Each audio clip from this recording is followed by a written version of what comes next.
Welcome to episode 1182 of The Sleeper and the Bus. I'm Justin Mason with no Jason Collette this week. Jason's out of town, unfortunately, but I promised to bring you a show. So I decided I got to bring in a heavy hitter, the heaviest of hitters. This isn't like a relief pitcher. This is a pure power bat off the bench. I have Draft Cheat with me. How you doing?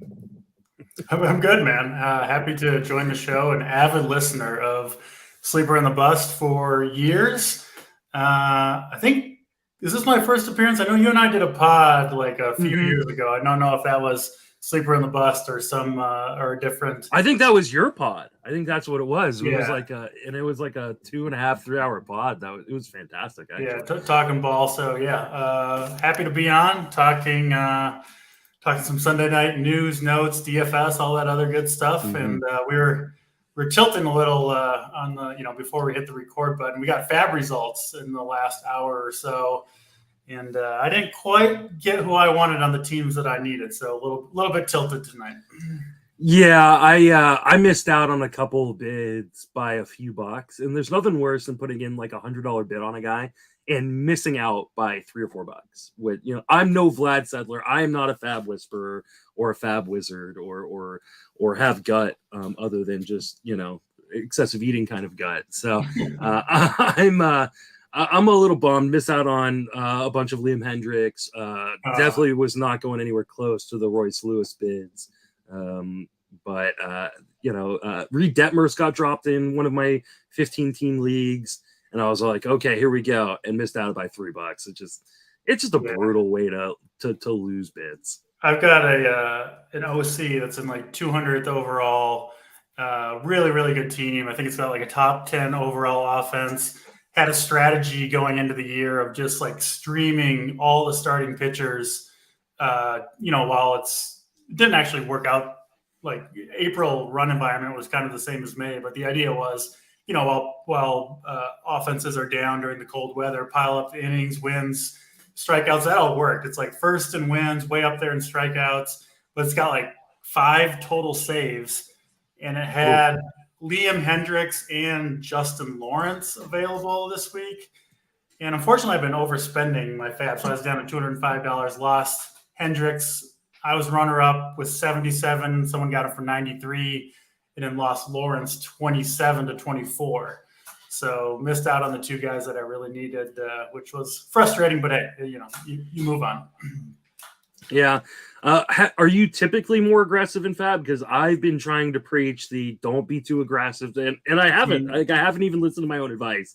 I've been too aggressive. I'm in like some dire straits in some leagues, including a league where I'm battling with a buddy of ours, Matty Wood, in our NFBC auction championship, where he's been great all year, and I just passed him today. I think we both have 110 plus points in the league. So, how has your fabbing been this year? Have you been really aggressive overall, and is that the way you usually like to run it? I'm actually typically kind of conservative, but I've been chasing closers all year. And there really haven't emerged very many, that have done well. And then I was over aggressive on Jack Sawinski. I did get him everywhere, and I still like what he brings to the table. But it was after that monster week, right, when you hit that like grand slam. And if you look like at his Statcast page and his underlying metrics, he was just off the charts, just crushing it. And off the big week, I thought people were really going to go for him. So I blew some money there. Blew some money on Zach Neto when the Angels called him up. He's been kind of a dud. Maybe could have seen that coming. I did get Bobby Miller, he was awesome today. And that's looking like that's going to come through. So not necessarily the worst pickups, but yeah, I have been aggressive down to like 200 to 300 in most leagues. Most times this time of year, I've got, most of my fab remaining, but just been some guys that I wanted. Some have worked out, some haven't.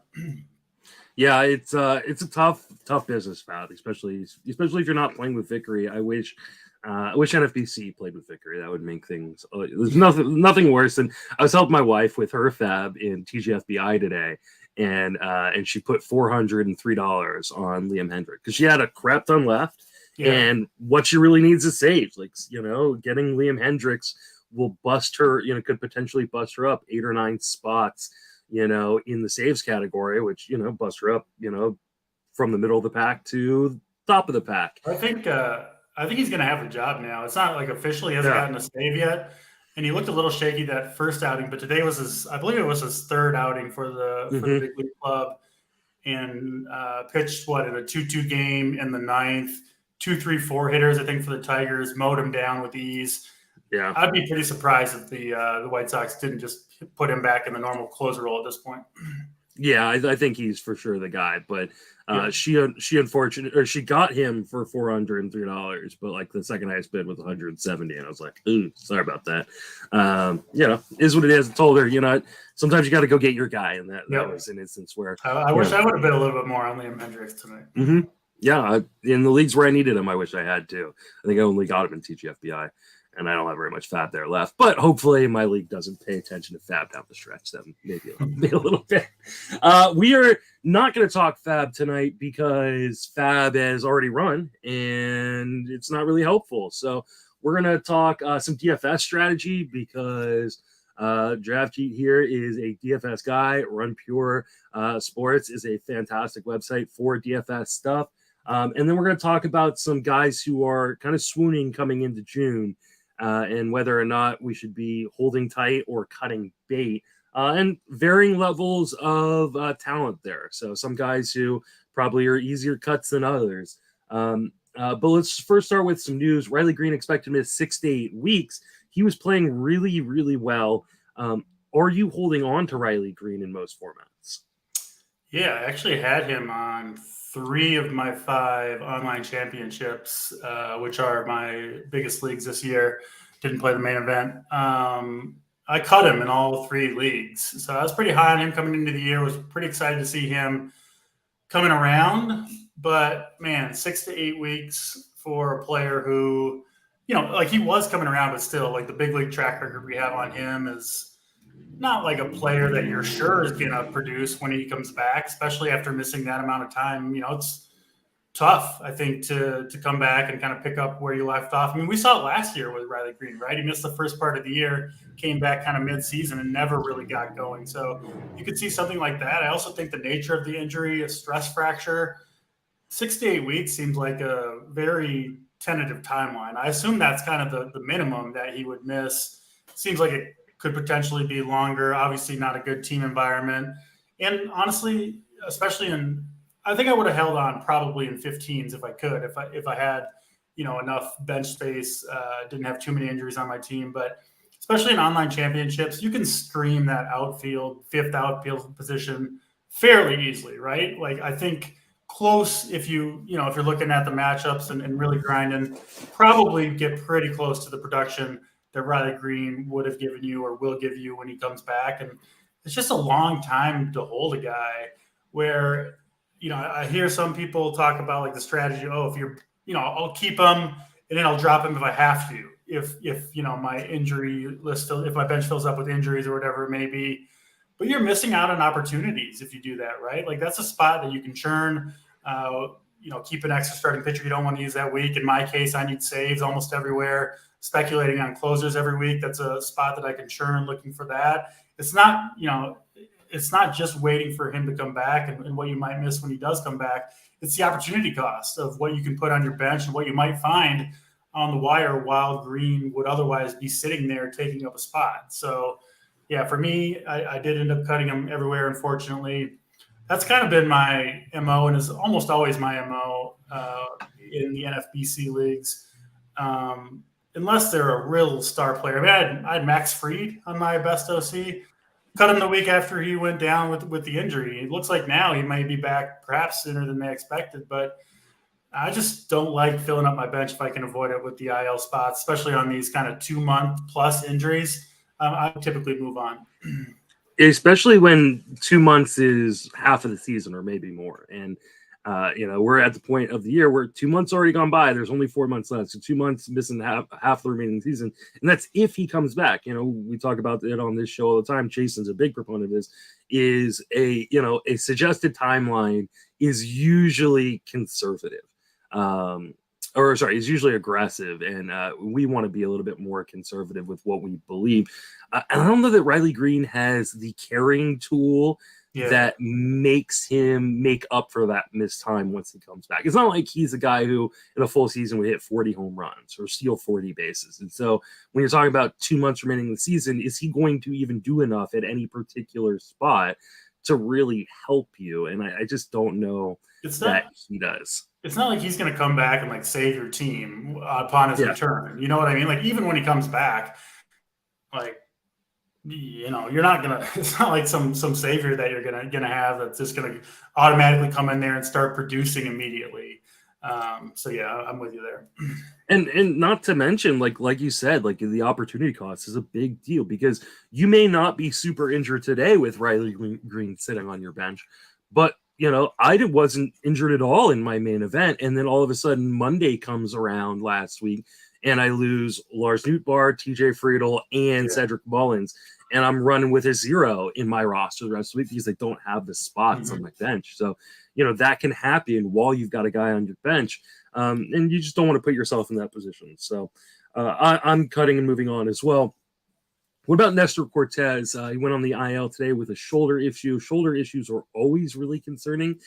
The Yankees have said that they don't expect him to miss a ton of time, but how worried are you on Nestor Cortes? Because another one of my guys on my main event where it's like, oh no, now I've got 5 guys on the IL on my bench and I don't have that flexibility. That's what they always say with these injuries. I mean, Justin Steele's another one where that guy's going to miss the minimum. Like, we'll see about that. I'll believe that one when I see it.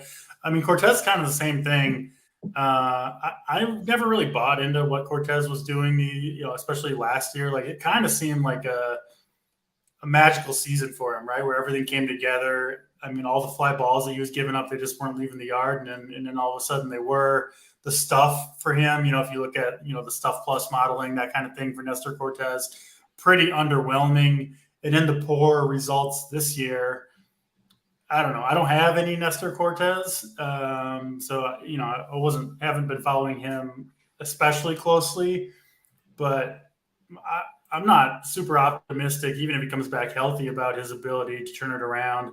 So I don't know if I necessarily would have cut him. Maybe wait a week if you can, just to see. But he's not someone that I'm especially excited about going forward, really, regardless of his health status. Yeah, he's a guy that I was kind of tepid on, got a good deal on in the main event, and really quote unquote good deal, right? Yeah, and his team, I really, really needed pitching because I waited super long to get starting pitching in that main event. The last few starts, he started looking a lot better, a lot more like himself. The slider was a lot sharper, and then the start before he went on the IL, he did not. And so I don't know if that was, hey, maybe his shoulder was bothering him, that's why he wasn't getting the movement on his slider, or if he was just going back to the guy we saw at the beginning of the season. I held on to him. I'm going to hold on to him for a week and hope we get some more news that he's coming back pretty quick. But I can also understand people getting concerned because, like you said, the results haven't been there to hold on to a guy like that. So, all right, not much news to talk about, so we're just going to jump into DFS strategy. I love playing DFS. I play it regularly. Done really, really well with it the last few years. Have not done so well with it so far this year. My first question is, how often should you play? Like so I've heard some people say, like, hey, I pick and choose my moments, and then other people say the only way to make money with DFS is to play regularly because it rules out some of the variance. Where are you at on that? Let me first start with saying we're going to go into some different DFS strategies. It's very, very difficult to be a long-term winner in DFS. There's just not very many people that do it. If you're playing casually without projections, without an optimizer, without getting good information, obviously over at Run Pure Sports where I work, we of course like to think that we provide that. We do, but I've still had losing MLB DFS seasons. I've had a lot of big wins over the years for sure, but just because you're good at fantasy baseball, season-long fantasy baseball, it's no guarantee you're going to win money playing DFS. So I do just kind of want to put that out there before we go into this. In terms of whether you should play every day, I would say for the vast majority of players, no, I don't think you need to play every day whatsoever. The next kind of sidebar here, short slates versus larger slates. I think it's okay to play more, especially if you're not like truly trying to, systematically grind up a bankroll, to pick your spots. And sometimes, when I look at a slate, I do play every day. I provide content over at RPS for it every day. So of course I got to have some skin in the game. But there are some slates where, I'm looking at ownership projections, trying to find the edge that way. And there are some slates where I think like that it's hard to find an edge. Like I agree with the best projections that are out there. I agree on who should be the most owned. Like it all kind of falls in line with where I think it should be. Where I think there can be an edge is if you think you've got a hidden gem. Could be a pitcher that maybe people don't know about that you think can perform better, or a stolen bases matchup is something that I've made some money on over the years. But yeah, I think if you want to put some money in there every day, I think that's fine. But I think picking your spots for most people is probably the better way to do it. That said, I will say almost all people overestimate their ability to see what their edge is on any given slate, right? Like you think your edge is here, and then it's not like, of course, there's confirmation bias and all that stuff. So a lot of different factors that go into it. But yeah, long answer short, I would say picking your spots probably better for most people. I'm right there with you. I completely agree, and that's how I do things. When I deliver DFS content regularly, I played every day. But since I no longer give DFS content daily, I no longer play every day. I pick my spots. I'm typically playing, Tuesdays, Thursdays, and then if I see something that strikes me as like, hey, I think there is an inefficiency in the market here, then maybe I'll jump in on another day. But the weekends are hard for me. I got a family. It's hard to have to set out that time because it does take time to kind of bust through everything. What's the best way to build a bankroll? So let's say you're newer to DFS, you don't have a bankroll, or you pull your money out. Like, what is the best way to build a bankroll for kind of a newer player? The thing you shouldn't do is put most of your money in the super top heavy GPPs, which are what everybody kind of likes to play. Like if you go over to DraftKings, most days it's a $15 tournament with 50,000 to first, but you got to beat 15,000 teams. And 33% of the prize pool goes to first place, which is, 0.0001% of the field. So I've won that tournament a few times, certainly over the years, and it is possible. But if you're, especially if you're not playing a whole bunch of lineups, if you're just a one lineup or a couple lineup person, it's very hard to do. And because such a high percentage of the prize pool goes, to such a low percentage of the field, literally one person, unless you get first in that tournament at some point during the year, you're almost certainly going to lose money on that tournament throughout the year, unless you happen to actually bink it once, which is, again, very, very difficult to do. So building a bankroll, most people play tournaments at this point. You have to be really grinding to play cash games, in my opinion. Like you really need the top projections, ownership projections, and even then, after the rake, the edges are very, very small in DFS cash games at this point in the DFS life cycle. So tournaments, higher possible ROIs for sure.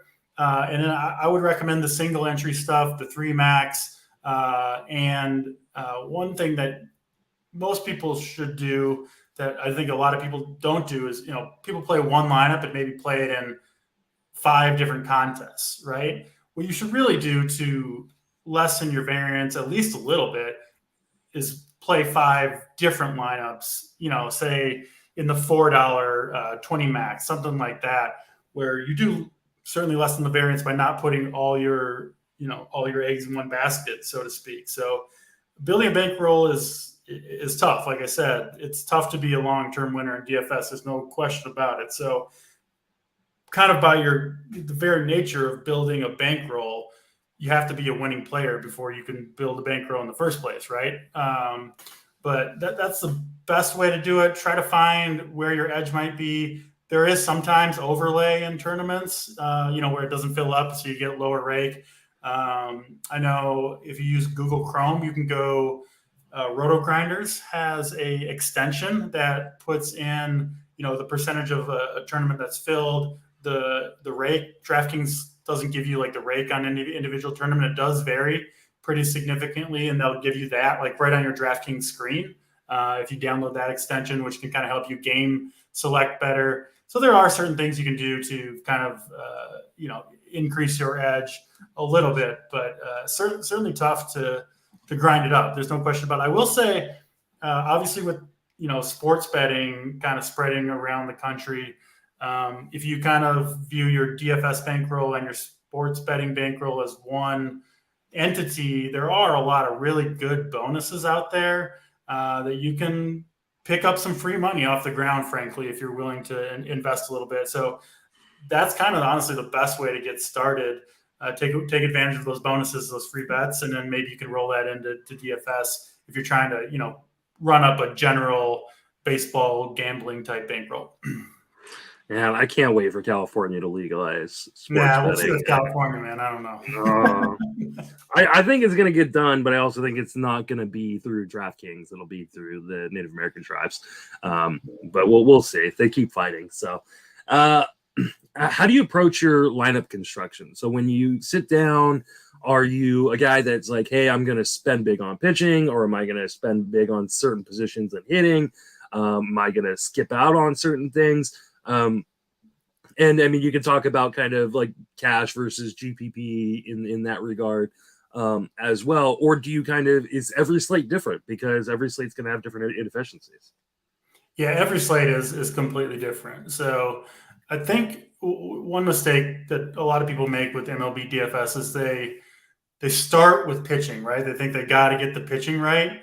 The truth is, the majority of DFS, MLB DFS tournaments are won with the hitting, especially this year where we're not seeing, there's not very many like surefire aces that are going to give you, 30 plus DraftKings points time and time out, especially with, DeGrom not pitching. Gerrit Cole is kind of obviously not pitching super well. And yeah, you need, oftentimes 180, 200 plus fantasy points, DraftKings points to win a tournament.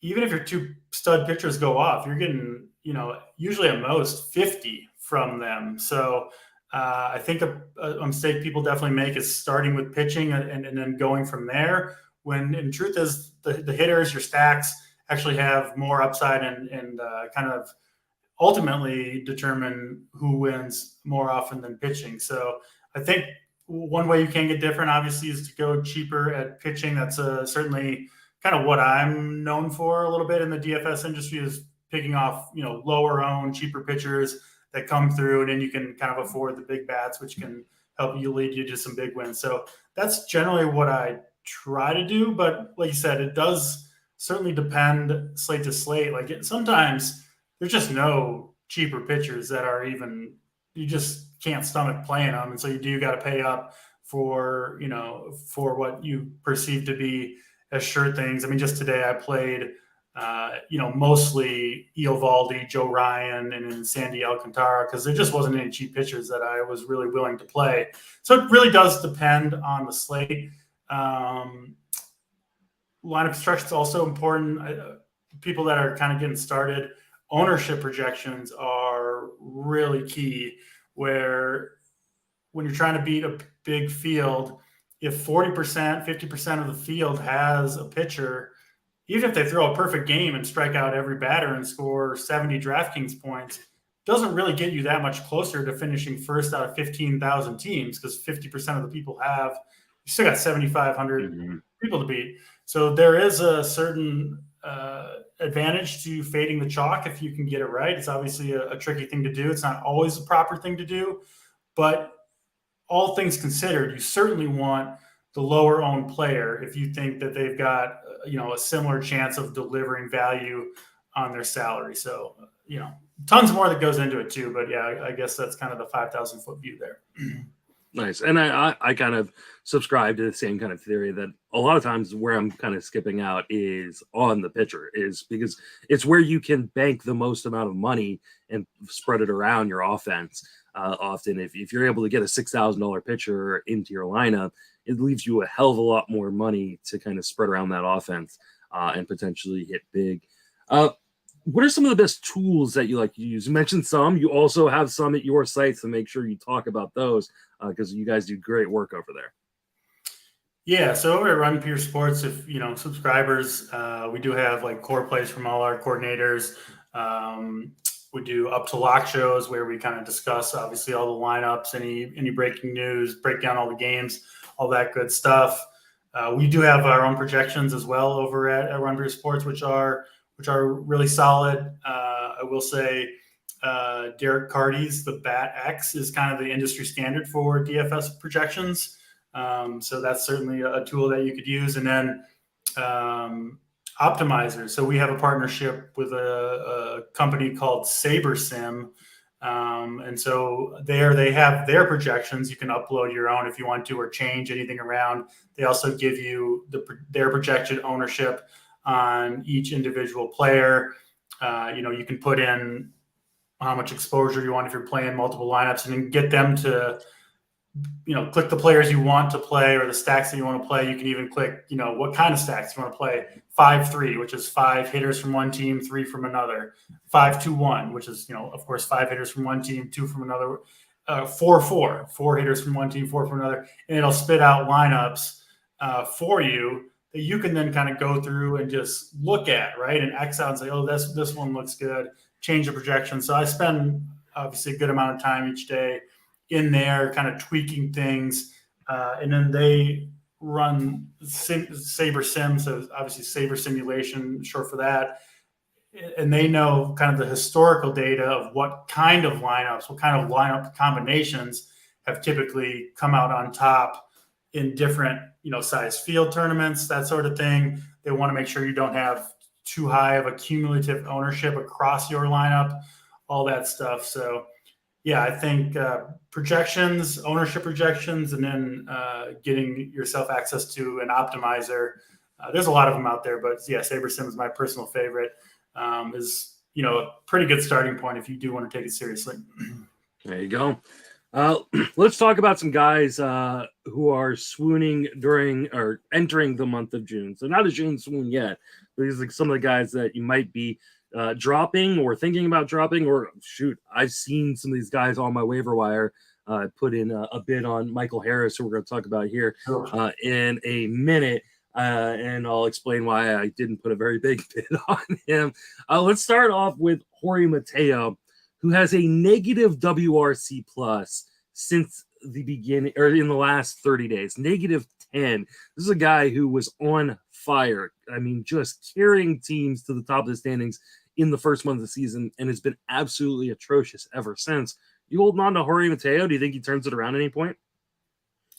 So it's funny if you look at his cumulative season stats now compared to what they were last year, they're essentially the same. Now we're through two months and change, but what he was doing in April compared to what he did in May and now in June are just completely different.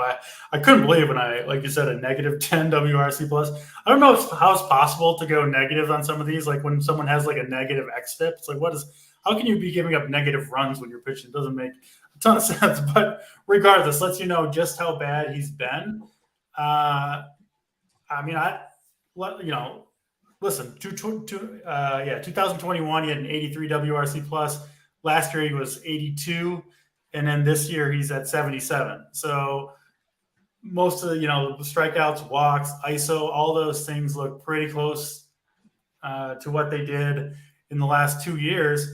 I would pretty much expect him to be the player that he was in 2022, maybe with slightly more steals, but he's still 35 bases last year and 533 plate appearances. So I don't know how much more you can expect. This one, I will say, is kind of a poster child for not getting too caught up in changes. Like we like to look at the analytics, right? When a player starts hot, it's like, have they made changes to support this new outcomes that they're having? And if you looked at April for Jorge Mateo, it looked like he had, right? The strikeouts were down, the barrels were up. You're like, is this a whole new Jorge Mateo? But you can run hot even in the underlying metrics, right? I think is an important thing to keep in mind for a month, right? Your strikeout can go down for a month. Your swinging strike rate can go down. You can chase fewer pitches because you're just feeling good and hot for a month. So, I kind of bought into it. I was kind of thinking I don't have any Jorge Mateo, and after April, I was like, man, is this going to be a guy that you like have to compete? Because it looked like he was going to like steal 70 bases and hit 25 home runs and hit 300 or something. And of course, you don't expect him to come crashing down to earth this hard, but it just goes to show you that even when the underlying metrics themselves change, doesn't mean that those metrics themselves are going to hold up. And you can just see kind of the craziness that is a baseball season. We're getting into it now. I remember, back in April when those first like week or two of April, everyone's just panicking or going to the moon with different players. And the truth is, most players kind of generally return to the numbers on the back of their baseball card in the end. It's just the truth of the matter. Not all of them, of course, and not to say that it's not worth digging into, but I think Mateo is a very good example of why it's important not to get too high or too low, even when the underlying metrics look like they've taken a change. And for that reason alone is one of the reasons why I try not to be like overly aggressive one way or another. It's hard not to be, It's hard because we don't have any other data, right? Like, and so we start freaking out. And I think every year there are mistakes made. I think Marcus Semien was a big one for people last year, where everybody's like, "Oh, you need to just drop him, get rid of him." We'll see some of the ones that play out by the end of the year. This year, I think it's still maybe too early to tell on some of these guys, but I think you're right. I think Mateo is just kind of a guy who's going to run hot, going to run cold. He's going to have big months. He's going to have really, really bad months. In his defense, still making like 86% zone contact since the beginning of May. So like that's above league average. The problem is he's been super, super aggressive and he's swinging outside of the zone too much. And that is a problem. And he's getting some bad luck in BABIP. He's got like a 180 something BABIP over the course of the last 30 days. I think that's going to end up working itself out. I think he's going to end up being the kind of guy he was last year, which was, a guy who hits for, a little bit of power, but steals a ton of bases. The average doesn't necessarily kill you, but it doesn't help you either. If someone's dropping Jorge Mateo and I need stolen bases, I'm swooping. Like I'm probably picking him up, even if I don't need him, because you never know what's going to happen. And you might even in going forward. Like I said, I think he'll kind of return to what he was last year, but I think he's got a pretty good shot at 40 stolen bases and 10 to 15 home runs. That's a pretty valuable player in a decent offense there. And because he can play a lot of different positions, he can fill in, even if he's not starting in one spot, every day for the Orioles, especially as the Orioles are competing. He will find ways into the lineup because guys get hurt, other guys will struggle, and they'll look to plug that hole typically with Jorge Mateo. So not super worried. A guy I am pretty worried about, and I was worried about coming into the season. So it's more of just kind of maybe some confirmation bias for me is Michael Harris second, who has just not looked good in the time that he's been on the field, and he's missed time. 20 WRC plus over the last 30 days. How worried are you on Michael Harris?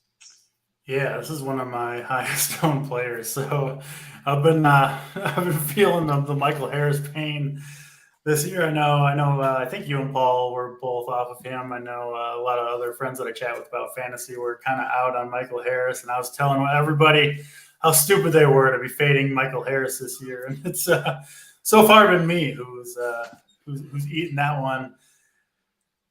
I'm starting to lose faith a little bit. I was holding strong. Even now with the slump, his numbers look almost identical to last year. So last year, average exit velocity 89.5. This year it's 89.7. Max EV up slightly this year. Launch angle up slightly. Barrel rate down from 10.1 to 9.3. Hard hit rate 45.1 to 45.3. He's actually walking more, striking out less, chasing less, swinging in the zone more. It's really hard to find much that he's doing differently than last year. Now, it's a little bit less true in the last month. He had the back injury, right? He started off slow, then he get back injury. They said it was going to be a minimum amount of time. I think he missed 3 weeks and really hasn't done much since he came back. But I don't think he's hurt. Like the sprint speed is not down. He's still playing a fantastic center field. He's still out there every single day. There's really no signs that he's hurt. It does seem, just watching him hit the old eye test, it seems like his confidence is starting to wane a little bit, which kind of hard not to, right? You're hitting 172 after you had that monster rookie year. You're 22 years old. But I still think Michael Harris will turn it around. I think the defense that he provides in center field, listen, they don't really have another option. Their other option is, what is his name? The old Rockies guy. Michael Togman. No. It'll come to me in a second here. They're backup center fielder right now. Big swing and miss guy, but he's a super high strikeout guy as well. And like I said, Harris fantastic defensively. They've obviously moved him down to the 9 hole. He's staying there until he starts hitting, and probably a lot longer even after that. But, he's still running when he gets a chance. He just is never on first to actually steal, but he is 5 for 5 on the base paths. I do think he'll continue to steal bases. He's still in one of the very best lineups in baseball. Like the swing and miss isn't up. But, yeah, I think he'll turn it around. Maybe we've got the opposite confirmation bias here where you were kind of off him and now he sucks. And you're like, I knew it. And I'm kind of like, I thought he was going to be good and he sucks. And I'm like, he'll turn it around. But I still do have some faith in Michael Harris. I'm nowhere close to dropping him. I still run him out there every Monday through Thursday and Friday through Sunday and take my 1 for 12. I do think he'll turn it around. I think the physical tools are still really, really good for Michael Harris. The power, the speed, still think that's there. He's been very unlucky, of course, despite the poor performance. And I still do have some modicum of faith here. So, one of the reasons I was out on him was just the price. Like, I just didn't. Yeah. I felt like there were some scary parts to the skills that I was really worried about his O swing. But like you said, he's actually cut down his O swing a little bit, or a fair amount. I think part of the issue right now is he is trying to hack at things to try to hit his way out of a slump, and it's not really working. That being said, that being said, like, I kind of agree with you. I think he will turn it around. Do I think he's going to be like the second first round player that he, was last year for people? No, I don't think he necessarily, but do I think you can get home runs and stolen bases, and decent counting production, even though he's on the bottom of that Braves lineup? But because that Braves lineup is so good top to bottom, I do. And I think if people drop him, you should try to pick him up. I tried to pick him up today. He was one of those guys that I just missed out on by a few bucks, and I was disappointed. Just because I wasn't in on him doesn't mean I don't think he would return positive value if you're picking him up off the waiver wire. I think he's. What kind of league did he get dropped in that you were looking at picking him up? Was it OC? I can't remember if it was an OC. I think it was an OC. And it's I would have a hard time imagining someone dropped him in a 15, but maybe. You never know. Anthony Volpe got dropped in a 15, and I picked him up today. I didn't even need him, and I picked him up. Oh, that's nice. I was like, you know what? He can be my MI for a little while, and I'll move Michael Massey to the bench. So, I may be leading the league in stolen bases, but screw it. Who doesn't need a few more stolen bases? Do I think Harris is going to end up being a league winner for people? No, but I also think that there is a range of outcomes where he is a league winner for people.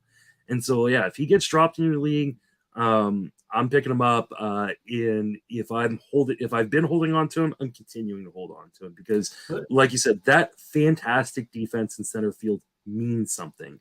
And while I know we don't get points for defensive stats, what you do get is plate appearances, and that is a stat that matters in fantasy. And it's so, like, players can turn around their season on a dime. Kyle Schwarber, good example. He's not on our list tonight, but was just struggling all May, doing nothing. They moved to the leadoff spot. He gets 6 hits over the weekend. He hit 2 bombs, 6 RBIs today. He's on another one on my best team, and all of a sudden, pretty damn excited to have Kyle Schwarber again. And it's like, Michael Harris hits home runs in back-to-back games, and all of a sudden, you're looking, oh, what can I do? How much can I move up if this guy gets going? Like, it doesn't take long to kind of lock back in. A couple of hits fall in, he steals some bases. And when the talent is still there and the underlying skills haven't changed, again, I wish I wouldn't have drafted Michael Harris in the third round on 3 of my 5 teams, but I did. And, I'm sticking with him for now, for sure. If he hits 500 this week in a full, full set of plate appearances, you're gonna be feeling a lot better. Like, he doesn't even need to hit for the power. Like, if he just hits for like a really good batting average this week, I'll take 500 for a day, 2 for 4. Yeah. Yeah. Next guy on the docket is James Outman, who has a 36 WRC plus. Here's another guy, I think there were a lot of smart people. I include myself in that, even though I'm not a smart person, that was in on James Outman coming into the season. He was amazing to start the year. He's not been so amazing last 30 days. Or how worried are you on James Outman? Yeah, I don't have any of him. Looking at his metrics, he actually looks sort of like a Michael Harris-ish type player, right? Like, some really good raw skills, can play good outfield defense, can really run, power, speed. But, the plate discipline issues are kind of the same thing that plagues him. Actually, I was kind of surprised digging into him a little bit. He's actually hit lefties better than righties this year. So that, I guess, hasn't really been an issue. I think I would probably stick with James Outman if I had him. He's gonna, just the nature of his play style, right? I think that 35% strikeout rate that he's rocking right now is probably about his true number. But players this day and age, especially if you've got power and speed, you can make that work, right? Like, I think the fantasy industry in general has kind of almost jumped the shark on the plate discipline stuff. Good example of that is the Adolis Garcia thing, where you're like, man, like, at a certain point, if you're just producing year in and year out, you got power, you got speed, okay, you've got a weakness in your game. It's a plate discipline, but man, I would rather have someone that strikes out too much and doesn't walk enough than someone that's, making weak contact and popping out and grounding out and just not doing any damage, not running. I don't care if you don't chase outside the zone. If you don't got any pop in your bat, you don't have any power, you can't run. So, yeah, Outman has the two things that you can't fake, in my opinion. That's power and that's speed. You can't fake those things. You kind of either have them or you don't. He's got them both. And those are the players that, even when they're going to have slumps, but at least they've got upside lurking, right? Like, one small change to the plate discipline, and all of a sudden, you got a potential, I don't know, looked like at the beginning of the year, you could be a 30-30 type-ish player, 30-20 type-ish player. So these are the upside type guys that I think you want to keep around on your roster as long as you can, because they can be difference makers for you, right? That's what you need, guys that can kind of carry you to fantasy championships, not the guys that aren't chasing anything and only have a 17% strikeout rate, but they're going to hit 275 with 15 home runs and 5 steals. Like, that's not doing anything for you. Give me the high upside guys, and I'll ride the wave on the ups and downs with the strikeouts if I have to. I mean, here's the thing. I get to invoke the Denny Greene quote, right? He is who we thought he was. Like, this is who he has been throughout the minor leagues, which is a guy who's shown a ton of power, a ton of speed, and strikes out way too damn much because he swings and misses a lot. Like, this is just the opposite end of the spectrum. One of the reasons why, if you follow any of the things I write over on Fantasy Pros, and I do my buy low, sell high article, about 3 weeks ago, or maybe a month ago or so, I wrote an article about selling Outman because I was like, his value is never going to be any higher than this, because the underlying contact skills were not good. That being said, like, if you stuck through at this point, like, you might as well continue to stick through, because now you can't sell them. Now you've got to wait for the upswing. And I think the upswing will come in large part because this is not the Dodgers team of old, where they have a bunch of other options to, put out there on the roster. I mean, Trace Thompson went on the IL today. They need a center fielder. I think it's going to be Outman more often than not, and he will turn things around. And then he'll probably, after he turns things around, he'll probably go back into another slump. It's going to be up and down. Those of you in head-to-head leagues, I know it's really frustrating because he's going to be the difference between whether you win or lose weeks, but it's kind of what you bought into. So I think hopefully you supplemented with guys who can hit for average consistently, because that's a roster construction issue. He was Narrative Nation here, but he was on the Sunday night baseball broadcast. He was mic'd up for an inning playing center field, and you could just tell. I mean, he still feels confident out there. Like he wouldn't. It's a little thing, but like when someone's slumping this bad, you're worried. Like, is there something wrong with them? Are they hurt? And you could just see from the interview, like, one, he wouldn't agree to do it if he was really feeling down about himself, and two, you could tell like he's been a high strikeout guy coming up through the minors the whole way. He's had plenty of slumps. I do agree with you. Players like Outman, like Harris, like maybe Adolis Garcia, when they get red hot for 2-3 weeks, it is probably the time to sell them because the slump's coming eventually. Just the nature of those players. But yeah, right now at the bottom of his value, don't give up on him. He'll come back around sooner rather than later. Yeah, I mean, if this was Dodgers of old, where I was like, he could go back down to the minors or just be a bench. I don't think that's happening with him. Yeah, I don't think they have that luxury anymore. Yeah. Maybe if he continues to struggle till the All-Star break, they bring someone else in. But at this moment, like, who are they going to play over him at this point? Like, it's not like they have a ton of talent. David Peralta. No, he's not going anywhere. Not anytime soon anyway.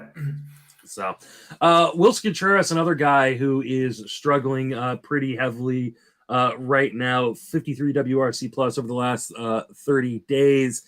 Any concern with Willson Contreras, who I do have in way too many spots? Yeah, Cardinals, man. They got the worst record in the National League at this point. Unbelievable, given the talent on that roster. But, you might think, like, the Cardinals have just been their manager, all that stuff. Like, they need to make a big change there. But yeah, maybe a podcast for another day. In terms of Contreras himself, I dug in here. I couldn't really see anything that he's doing differently than he has in the past. Barrel rate, max EV, expected velocity are all even up a little bit from where they've been. The only change, strikeout rate, walk rate, they all look the same. Really, the only thing is the home run to fly ball ratio, which if we go back to, his career rate is 20%. This year he's sitting at 11%, right? So it's cut in half. And you see last year he turned 33 barrels into 22 home runs. This year he's got 15. It's just 6. So if that was 10 home runs, 10, 11 home runs on those 15 barrels instead of the 6 that he has, you'd be feeling a lot better about him, right? He's even got the 4 chip-in steals. I really don't see much reason to be concerned about Contreras. I would definitely expect him to pick it up. I still think that Cardinals lineup is going to turn it around. There's just too many good hits in there. And frankly, we've seen it from the Cardinals many, many years, right? The whole they've had like the second half comeback where they get red hot and win, 65, 70% of their games for the last 2 months of the season. It's happened to them like a couple times in the last 5 or 6 years, it seems like. So, yeah, I would not give up on Willson Contreras. What are you going to do? Like, you're not going to trade him at the bottom of his value. You're certainly not dropping him given the state of the catcher position. He's still playing almost every day, even though they did that weird thing where they said you can't catch anymore, and then they went back on it 4 days later or something. So you might think all that stuff was affecting him, right? Like the kind of the bullshit that he's got to deal with the Cardinals and the defense issues or whatever. But none of that stuff really bears out in any of the metrics. So yeah, I would expect Willson Contreras to be completely fine going forward, honestly. Yeah, his XBA is 255. If he's hitting 255 right now, we wouldn't be having this conversation. Like I said, if it was 10 home runs instead of 6, I think he's the exact same dude. Yeah, I think he's exactly the same dude. You look at red season projections from the BAT X. they're fine. Like they're what you expect from Willson Contreras. If somebody drops him in your league, just go and swoop right now, because and I'm sure he will get dropped in some leagues. I have no concerns about him, even though I've got him on a bunch of teams, and he's hurt me a little bit. I expect him to be the Willson Contreras of old. I think the only difference you might see is that it's a harder stadium to hit home runs in. So maybe as things warm up in Wrigley and the winds blow out in the summertime for, when he had been in Chicago, maybe you don't get quite as much power as you did previously. But I think otherwise he's going to be fine. He is a guy, though, with a lot of raw power that can kind of hit it out of anywhere. So, I think that's true to some extent. But, I wouldn't be worried about him. I'm not worried at all. And I agree with you about the Cardinals. Right now, if I wanted to make a long shot bet, I'd be like throwing a little bit of money down on the Cardinals to win that division, because I don't think the rest of that division is very good. And I know there's 7.5 games out, but that can be made up. Who's in first there in that division? The Brewers. And Pittsburgh's in second. So I mean, we really kind of suck, to be honest. So, I don't think any of those teams are really that good. So I still think the Cardinals on paper are the best team. It's just whether or not they're going to get their shit together or not. All right. The next guy, Tim Anderson, a 54 WRC plus, and I haven't seen what he did today yet, but he hasn't had a home run, at least coming into today. I don't think he hit one today either. So how worried are you on Tim Anderson right now? Yeah, I kind of finally bought in a little bit this year. I kind of thought his super high batting averages were always a little fluky. Like they're so, BABIP based, that I was always a little hesitant. And then, kind of got him, thought he'd be solid. He did deal with that. I can't remember what the injury was. Wasn't super serious. Just hasn't really gotten going yet this year. This White Sox team in general has been very disappointing. They are getting healthier, though, right? They got Eloy back. I don't know. I think Tim Anderson kind of in that Willson Contreras group for me, where I kind of think it's just some bad luck early on. He does have 6 barrels, no home runs on those. Typically, he gets about 50% barrel to home run rate. So I think that'll turn around. I don't think he's going to have a monster season or anything. Maybe you're looking at the projections say 8 or 9 home runs the rest of the way with a 290 average and 15-ish steals, which are Tim Anderson numbers. I don't see much here to really change what I expected from him for the rest of the season going forward. Obviously, he's banged all these bad stats. The ground ball rate's up a little bit. But I do think he'll turn it around. He's still playing every single day, still leads off, still runs decent amount when he gets a chance. Kind of expect him to be more of the same. I wouldn't expect like the 320, 330 batting averages that we had in the past. I do think he was kind of playing over his head just a little bit at that time, but I do think he'll be a pretty productive player going forward. Not someone that I'm even close to giving up on at this point. Yeah, I mean, I maybe he doesn't get to 16, 17 home runs like we've seen him get. No, I don't think so. In the past. The ground ball rate, launch angle, all down. But he's also got a 291 XBA, so the batting average probably comes up a little bit. He's going to hit at the top of that lineup, which is better than it is produced. I don't know at what point they're going to get their things together. It seems like every year we're having this conversation about the White Sox. But ultimately, I agree. I think he's going to be fine. There's nothing in the numbers that tells me he's washed or something. And I mean, even in the stints, he's still hitting like 270 on the season. So I think he's going to be fine. So I'm not super worried on Tim Anderson. All right, last hitter before we get to some pitchers, Trea Turner, who was a top 3 pick, for some people, the number 1 overall pick, 57 WRC plus this year. Are you worried at all? Or sorry, over the last 30 days, are you worried about Trea Turner at all? No, I'm worried for the mental health of the people that chose Trea Turner over Ronald Acuna. Yes, which I would not have done. I picked Acuna when I had a chance to get him. Trea Turner actually does have like kind of some more alarming underlying stats than the other previous strugglers that we've talked about. Strikeout rate is kind of way up for Trea Turner, sitting almost at 25% this year. He's been 18%, pretty much between 14 to 18% almost every year of his career. The max exit velocity is down a little bit for him. Barrel rate's down a little bit. Like his numbers just kind of across the board are not great. It's funny because he had that big World Baseball Classic, right? Everybody's like, oh, he's locked in coming into the year. He's going to come out of the gates on fire. It just didn't happen for him. But I mean, what are you going to do with Trea Turner other than just keep playing him? I do think this Phillies lineup, I know they've had some injuries, especially with Bryce Harper back now, who looks like, to me, just like normal Bryce Harper. Mm-hmm. I mean, I think Schwarber's going to get it going. I mean, Harper, Schwarber, Castellanos, Turner, JT Realmuto. They're getting Derek Hall back, I think, pretty soon.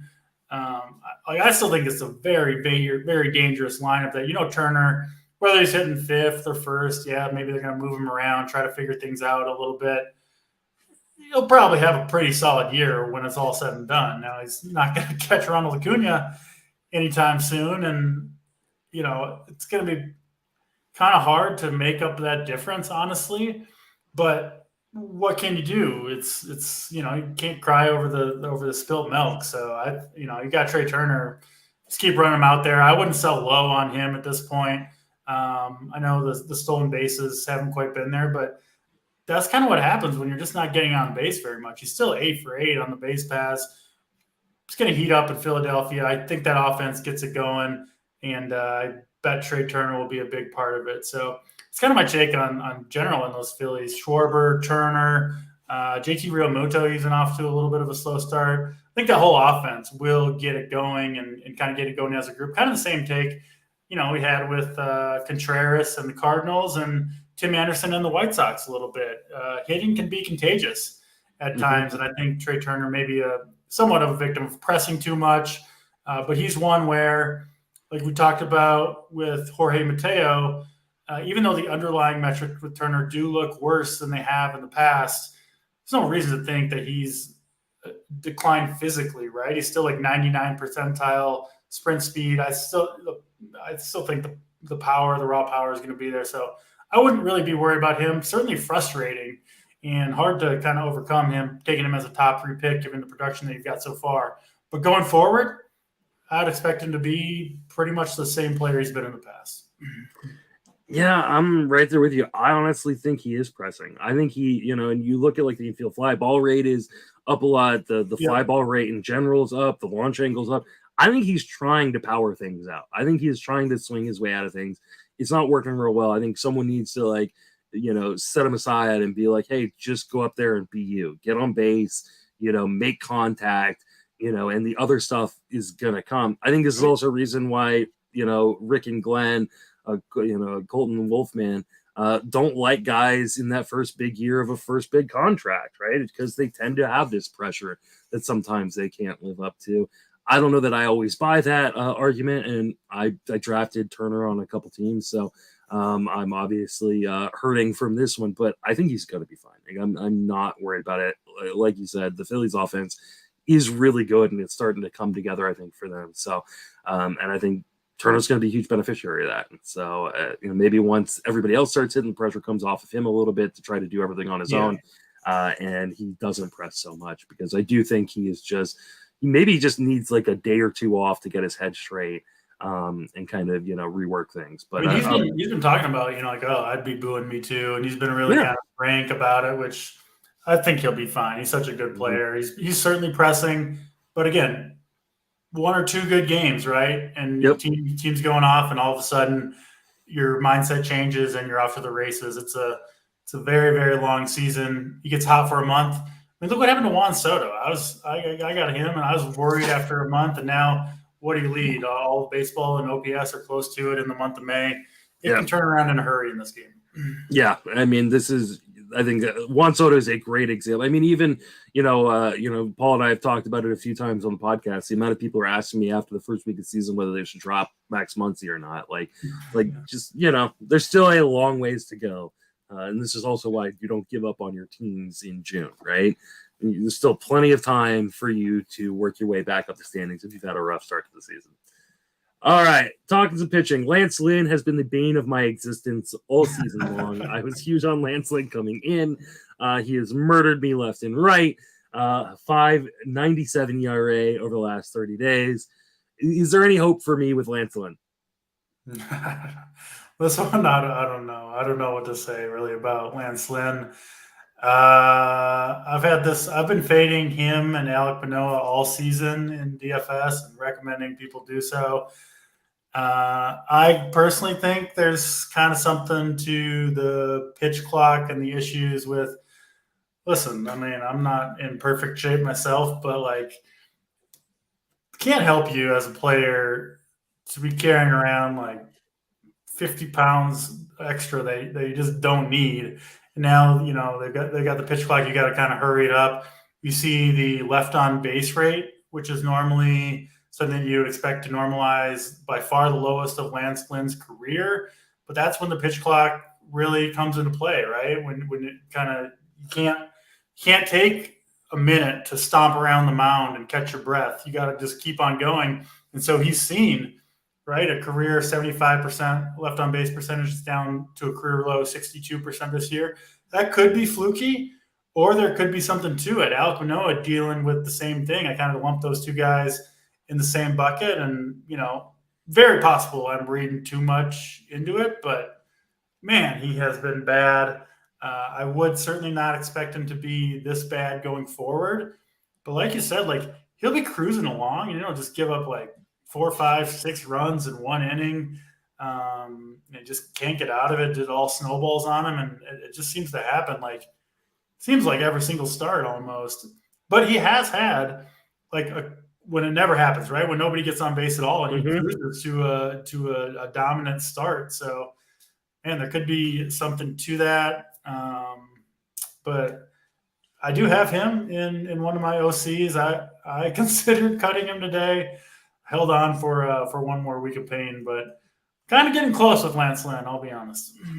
I don't even know what to do, to be quite honest, because, like, you know, he had turned in 3 pretty darn good starts in a row, and you said, okay, now here it is. We finally got the Lance Lynn that we kind of expected, who could be a top 30 starter.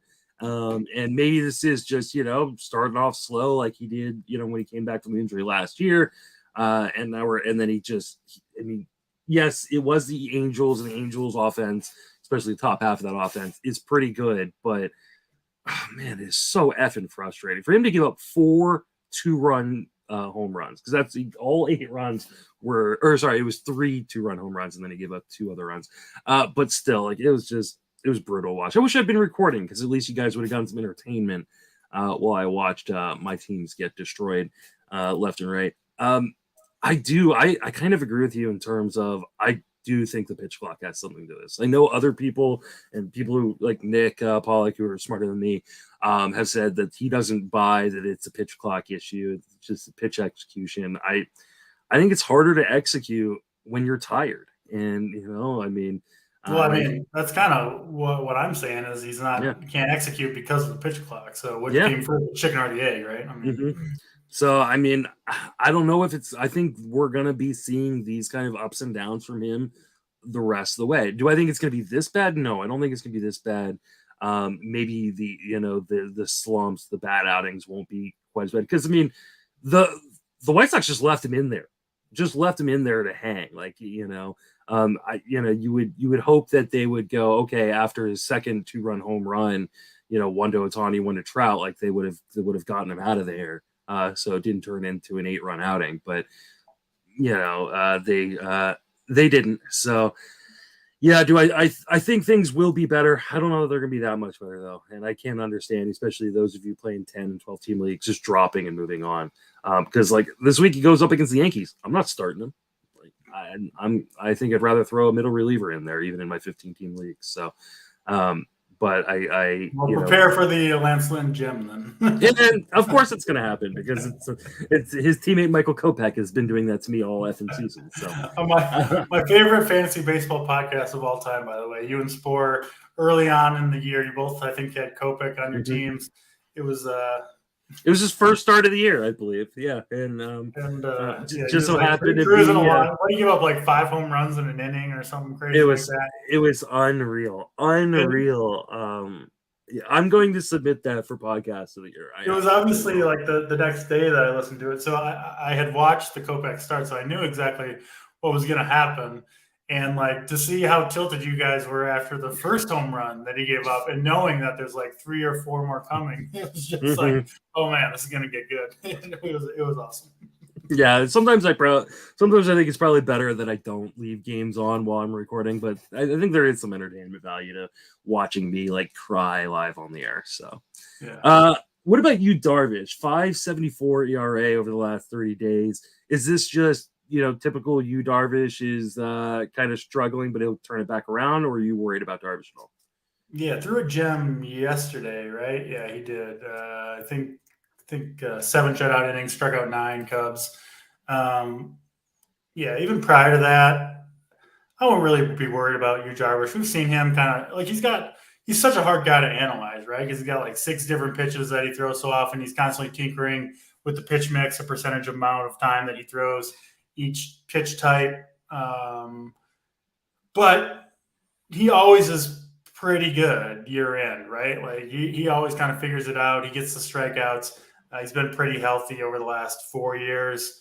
Seems healthy now. I remember there was some worry. I was a little worried with him coming off the WBC. Kind of seemed like he was a little overextended, or I don't know, wasn't quite ready to go. But he seems fine to me. He's not a guy that I would be concerned with, other than just, I guess, a general concern about the Padres, who are just. Man, you're obviously a Giants fan, so you've probably been enjoying the Padres struggles. But, yeah, they've been a huge disappointment, just as much as the Cardinals, I would say, given relative to expectations. But, no, individually, I'm not worried about you, Darvish. I would expect him to just be about his normal self. Now, what do you get, like an 8-year deal, 6-year deal? I still don't understand that move. Talk to me in 2029 when he's 42 years old. I'll probably have some concerns about him then. But for this year, I think he'll be all right. Yeah, he's signed through 2028. That's I don't get that. He's gonna be like 42 years old or whatever. By the time he gets that point, I'm not super worried. We saw with his last start, he can kind of turn things around on a dime. He's a guy who's got so many pitches that. Once one thing's not working, you can switch to something else and try. For me, it's all about health with Darvish. As long as he's healthy, I'm not super worried about him. And so far, he's been healthy, so not worried really in the slightest on him. While as a Giants fan, it's obviously nice to see the Padres not being as productive as I think everybody, including myself, thought. It's more as a person who bet on the Arizona Diamondbacks to win the division. It's got me excited that they're not performing. Yeah, the Dodgers will slow down a little bit. Yeah, they're currently tied at the top of the division, Diamondbacks and the Dodgers. So I'm it's still 4 months to go on that, but I'm very encouraged by the Diamondbacks start and the other teams in the division not living up to their potential, except for the Rockies, who definitely have lived down to their potential. So Gerrit Cole, he pitched today, so I got to update this number, but 5.67 ERA. Over the last 30 days coming into today. What are your thoughts on Cole? Any worries there? Yeah, I don't see how you couldn't be worried about Gerrit Cole to some extent. K rate, K percentage last. I don't know. We go back to 2018, his first year with Houston. 35%, 40%, 33%, 33%, 32%, and then this year down to 26%. Also the highest walk rate of any year in the last 6. Swinging strike rate, lowest it's been, all the way down to 10.7%, lowest it's been in that 6-year stretch. It's just, and this is despite the lowest home run to fly ball rate he's had in any year in that stretch by a decent margin as well. So that's probably going to come up. We've kind of seen that happening these last few starts. Obviously, started off the year, just wasn't giving up any home runs. Obviously, that was kind of a fluke. This one, if we're talking about a narrative street with old Fat Lance over there, I think the sticky stuff enforcement has hurt Gerrit Cole. That's my opinion. He's kind of one of the guys that was, the poster child for that, really, when they came and said they were going to enforce that. Then they weirdly didn't enforce it last year, I think. And this year they said they're going to do it again. And Gerrit Cole's results started to decline after his teammate Domingo Germán had the kerfuffle suspension. Max Scherzer had it. I think Gerrit Cole obviously is going to be better than the 5.7 ERA that he's had over the last 30 days. He's still going to be a good pitcher, but I do think he's certainly taken a step back. I think it would be reasonable, frankly, to have him outside your top 5 pitchers going forward. He left the last game against the Dodgers with cramping. That's a little bit weird. Probably okay, but given all the other information, that's a little bit concerning as well. So, you got Gerrit Cole, you're going to keep running him out there.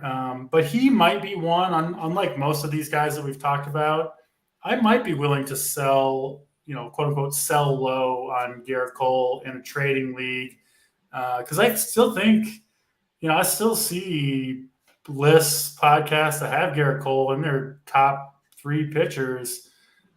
I'm not so sure on that right now going forward with Gerrit Cole. So he might be one that, I'm not going to sell him for pennies on the dollar. But if someone else thinks he's a top for yeah, I would trade him. Like, I think if you're doing those trades, right, you're not trading him pitcher for pitcher. You're probably going for I don't know, Julio Rodriguez or something like that. Trea Turner. Yes, I would trade him for Trea Turner. I would. Yep. Yeah, I think that is a fine trade to me. I don't have massive worries about Gerrit Cole. I don't think that there's an injury coming or he's going to fall off completely. I think he's going to be a very good pitcher. I agree with you that the sticky stuff there is an impact here. And, especially on a slider, he's just not getting nearly as much bite on that pitch, which is a problem. And we're seeing him give up the most zone contact that he's given up since he was a Pittsburgh Pirate. So for those of you who have only been playing fantasy for the last 5 or 6 years, may not remember him being a Pirate. But I definitely don't think he is a top 3 starter anymore. I think you can make the argument as a top 5 to 10 guy. But if I didn't need the pitching, I have no problem trying to flip him for an offensive piece. Rodriguez, Trea Turner, guys like that. If you can get that deal done, then I don't have a problem doing that. But I'm also not super worried. I don't think this is there are warning signs on Gerrit Cole. I still think I'm not in a panic. But I think he has taken a step back that I'm not sure he's going to necessarily regain going forward. What about Pablo Lopez? 5.09 ERA last 30 days. This is a guy who was fantastic in the first month of the season, not so fantastic since. Any worries on him? I think this is a good buy low opportunity actually on Pablo Lopez. So I think we'll turn it back around for the Twins. He's, even during this rough stretch, if you look at some of the underlying metrics, the zone percentage, first pitch strike rate, swinging strike rate, all that stuff, they all look still really, really good for Lopez. He actually hasn't had below a double-digit swinging strike rate in any of his, 11 or 12 starts so far this year. I think this rough run that he's on, at least on the surface stats, is kind of due to the teams that he's faced. Cleveland in his last start, they're a low strikeout team. Toronto before that, at the Angels, at the Dodgers, Padres, some pretty tough offenses in there. Even against those low strikeout tough offenses, he's still got a ton of whiffs, still getting ahead of hitters. The velocity is still up at the highest point that it's been his entire career. And the overall numbers, the ERA doesn't look great, but he's still the highest K percentage that he's ever had in his career. Walk percentage is right in line. I really don't see much issue at all with Pablo Lopez. I still think he's going to be very good going forward, and I think he's a pretty good buy low candidate, honestly, right now. So I'm on board with Lopez. This Twins staff in general has been really good, so you can kind of put maybe a little extra faith in some of these guys to keep it going. So yeah, I'm on board the Pablo Lopez train. I actually don't have any this year. I wish I did, because I do think he'll be pretty damn good going forward. Yeah, I don't have any Pablo Lopez. I'm regretting that decision, and I tend to agree with you. Look at like zone contact over the course of this stretch, and it's fine. Like it's right there where it should be. He's not giving up a ton of zone contact. I think he's just had some bad outings, which tends to happen. Yeah. My biggest concern with Pablo Lopez coming in the season is still my biggest concern with Pablo Lopez, and that's health, because he's a guy who's tend to get hurt throughout the course of a season. But right now he's healthy, and if I've got him, I'm rolling with him. If someone wants to sell low on him right now, I'm buying, because shit, everybody else has gotten hurt. He hasn't. So, no reason to think that he's going to break down at this point unless we start seeing warning signs, dropping velocity or something like that. But we haven't seen that yet. So I'm fine with Pablo Lopez. A guy I do have some concerns with, though, and I know we've had an episode of like, don't worry, don't have concerns. I have some concerns with Shane Bieber, and I've had concerns with Shane Bieber for a while. And he has outpitched his metrics for quite a while. And this month he has not been able to do that. 4.91 ERA. Are we starting to finally see the skill degradations catch up with Shane Bieber?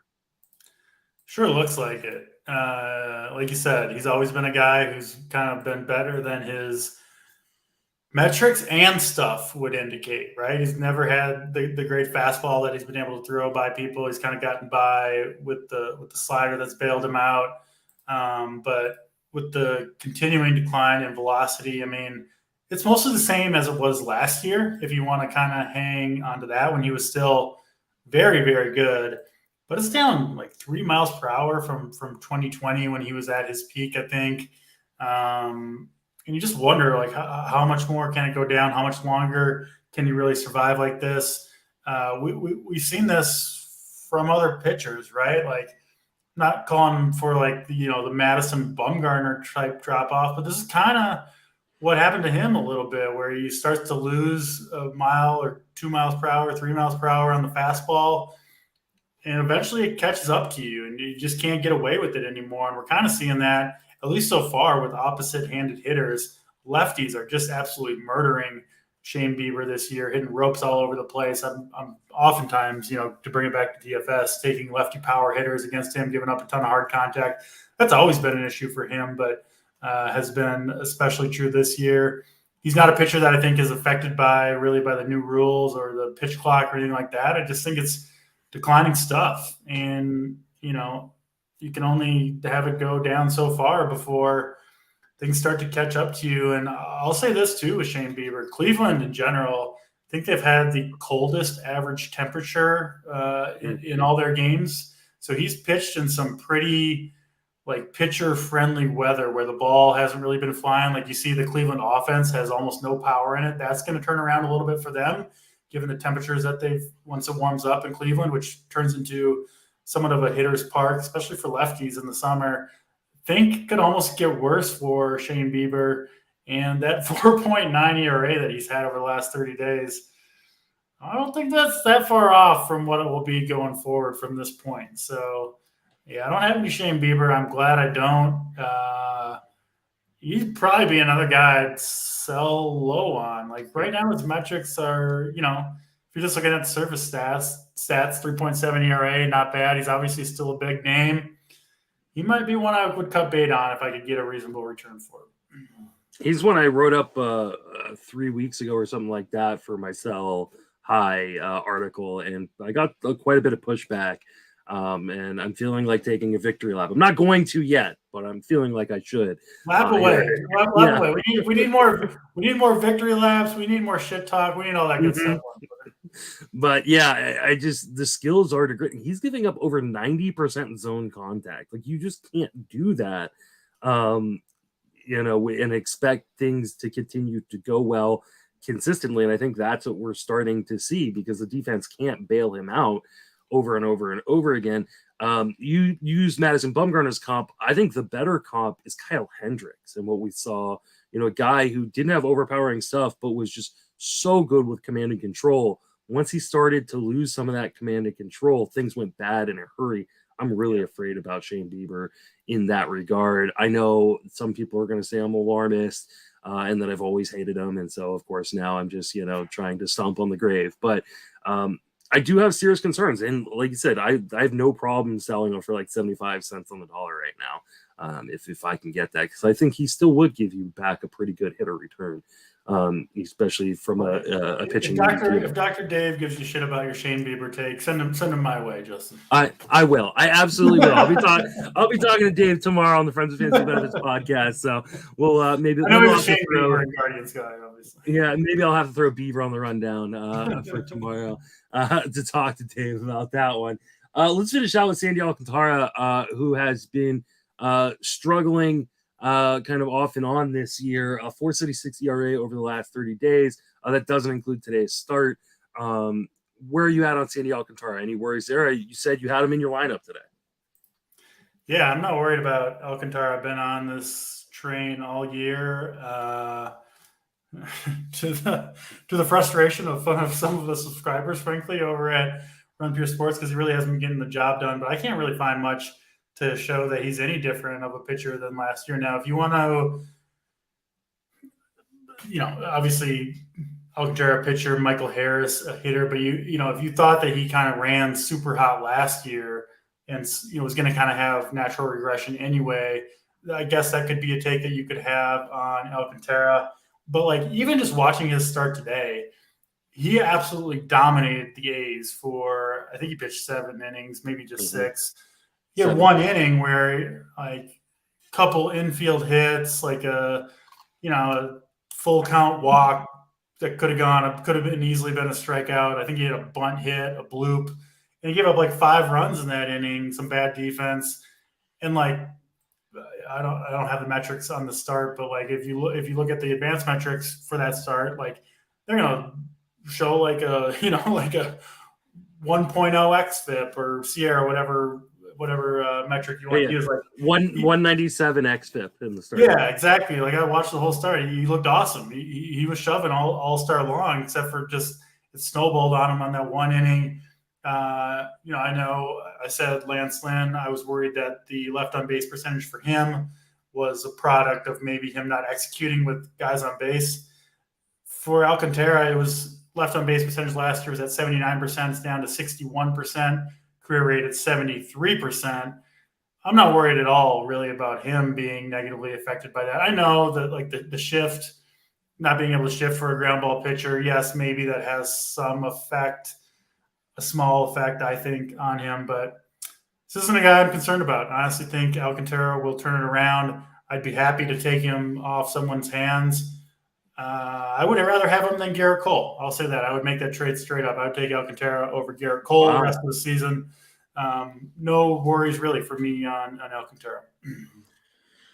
I have some worries. I definitely would not do Gerrit Cole straight up for Alcantara. I think it has less to do with him and his skill set and more to do with the defense behind him. Because I think on top of the shift issues, which I think are causing him some issues, I think the defense behind him in the infield is atrocious. And I think it is a real problem for him. And I think, the fact they moved Jazz Chisholm to the outfield where he could have been playing a really good shortstop, behind him has hurt him. And so I do think he's going to be better. I think that, starts like today's start or a blip in the radar. I think that there are going to be more kind of speed bumps along the way than we've seen in years past. And so I don't think he's necessarily an SP1 moving forward, but I still think he's a pretty strong SP2 that is going to be fine over the course of the season. I want to make a little a lunch bet. I'm sure our paths will cross at some point in real life. I will take from here on out, June 4th. We could use whatever metric, just like a player rater, auction value calculator. Yeah, we can do. I'll take Alcantara versus Gerrit Cole. Done. Absolutely done. Yeah. I know everyone's going to be on your side on that one, but I'm known for taking the bad side of some of these bets. So. Oh, I take the bad side of bets. So, I took the bad side of a few board bets already this year with Paul. So, and I think with the triple play guys, I think I've got Ahmed Rosario over Xander Bogaerts, which is not looking great for me right now. So not looking great for either of those guys. Yes, but less so for Rosario. No, Rosario's been so bad, man. I think he's another one taking my teams. Yeah, me too, unfortunately. Hey, thank you so much for joining me. I want to remind everybody where to reach on social media and then plug everything that you do over at Run Pure. Yeah, Twitter is the only social media that I have. You can find me at Draft Sheet. If you're super sensitive type of guy, maybe don't give me a follow, but otherwise you can find me over there. And then my content over at runpuresports.com. We do have our best promo of the year, Summer 33 code will get you 33% off if you're interested in getting more into DFS. Mostly DFS. We're not really a season-long site. So, yeah, just a DFS site, but we do have all sports, one price. A lot of really, really good, smart content people over there at Run Pure Sports. Definitely go follow his work. And like he said, if you are a little bit more on the sensitive side of things, I would not follow him on Twitter. But if you like my Twitter, you may like Draft Sheet's Twitter as well. You can follow me on Twitter at JustinMasonFWFB, writing daily at Fangraphs and 3 days a week at Fantasy Pros. I'm doing this podcast and the Friends of Fantasy Bettors podcast, which is coming off of hiatus tomorrow. So definitely make sure you're subscribed over there. For Draft Sheet and myself, thank you for listening. Have a fantastic baseball season.